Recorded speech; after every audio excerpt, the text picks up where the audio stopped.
Jésus est toujours vivant. Il est ressuscité corporellement des morts et il est monté corporellement au ciel.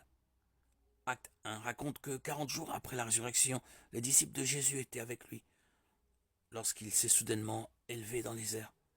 Ils étaient stupéfaits de voir qu'il continuait à s'élever et disparaissait de leur vue. Acte 1, 9, 11. Jésus avait prédit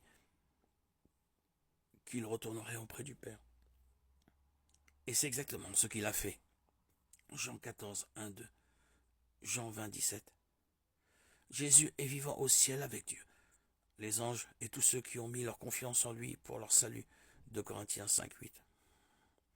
Il est assis à la droite du Père, Colossiens 3, 1, au-dessus de tous les cieux. Éphésiens 4, 10. Étant toujours vivant pour intercéder pour ses disciples sur la terre. Hébreux 7, 25, il a promis de revenir. Jean 14, 1, 2. Tout comme l'esprit de Jésus n'est jamais mort, nos esprits ne pourront pas non plus.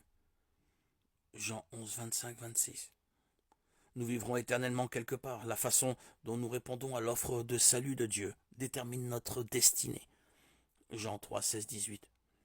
Jésus a dit à ses disciples, « Je vis et vous vivrez aussi. » Jean 14, 19. C'est sur cette grande espérance que nous pouvons construire notre vie, en sachant que, comme notre Seigneur Jésus, nous pouvons mourir, mais que la mort n'est pas la fin.